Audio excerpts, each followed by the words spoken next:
Salam satu hobi bonsai Indonesia. Nah sobat, yang punya pohon anting putri, nah tentunya ketika kita program bagian atasnya, tentunya bagian bawahnya juga kita program agar lingkaran akarnya bisa masuk ke dalam pot-pot permanennya atau pot-pot yang siap untuk tampilan kontesnya. Nah di situ tentunya kita akan memangkas, memotong akar-akar yang terasa kurang pas atau terlalu panjang agar bisa muat ke dalam pot. Nah, bekas dari potongan akar itu biasa kita sebut sebagai limbah. Ada beberapa orang yang membuang saja akar tersebut, dan tentunya kita harus lebih arif dan bijaksana untuk memanfaatkan bahan yang ada, baik itu dari stekan ataupun dari stekan akar ataupun dari biji, stekan ranting dan lain sebagainya yang nggak kepake. Alangkah baiknya kita manfaatkan. Nah seperti di sini saya mencoba untuk mengembangkan budidaya bonsai, entah itu nanti ukurannya jadi apa, apakah itu mame atau apakah itu nanti bisa jadi small. Nah saya kembangkan di sini bekas dari potongan programan akar anting putri yang tadi. Nah ini cukup lumayan, dan ini saya tanam kurang lebih baru sekitar 1 minggu dan beberapa sudah mulai tumbuh tunas. Nah selain itu juga ada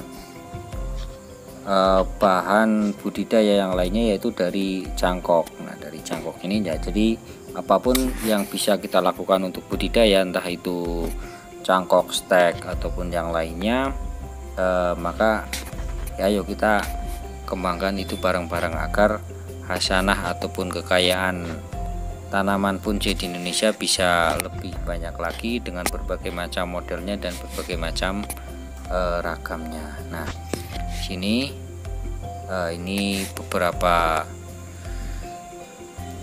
hasil dari budidaya ya, sudah mulai tumbuh subur.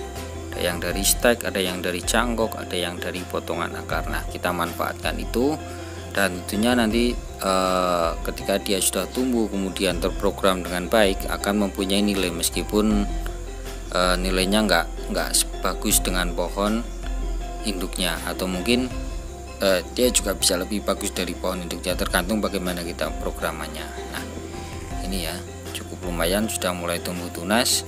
Nah ini adalah salah satu contoh bonsai yang dari akar, potongan akar yang gak kepake saya rawat, saya manfaatkan, kemudian saya program. Ini ukurannya mame ya, dari akar, dan waktunya juga nggak terlalu lama kalau kita merawatnya, kalau kita perhatikan kesuburannya, kalau kita program dengan baik kesehatannya.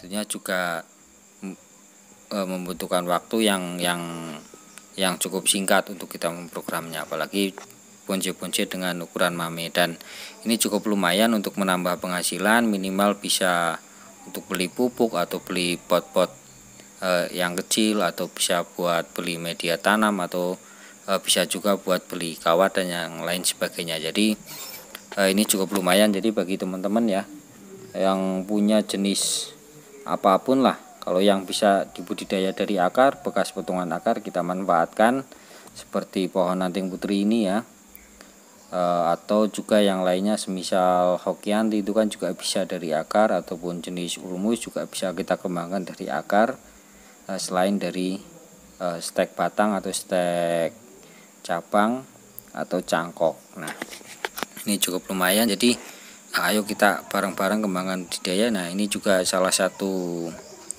contoh yang dari akar ya, saya program dia seperti menggendong batu. Jadi saya buat agak ini ya. Nah ini juga waktunya nggak terlalu lama teman-teman. Saya buat ini kurang lebih sekitar 1 tahunan ya di programan itu. Nah ini yang masih proses. Nanti mandinya dicopor. Nah, ini dari bekas potongan akar juga teman-teman. Nah ini ukurannya agak besar. Hah? Ya, bisa dibayangkan nanti konsepnya, dan ketika jadi tentunya sangat Jadi mau ikut sekali Pak? ya. punje dari akar ini karena dia memiliki karakter yang Nanti unik kalau di rumah aja ya, beda dengan yang dari cangkokan atau dari programan yang lainnya. Nah, tadi bekas potongan punje ini ya, jadi kita bisa bayangkan kalau dalam segi analisa bisnisnya, dari satu pohon kita bisa menghasilkan banyak sekali pohon dari kita manfaatkan hasil limbahnya. Jadi kalau kita main punje yaitu ya, kalau kita mau analisis juga ada bukunya ya, teman-teman ya, silakan yang budidaya program memanfaatkan apapun yang bisa kita tanam, bisa tanam bisa lalu stek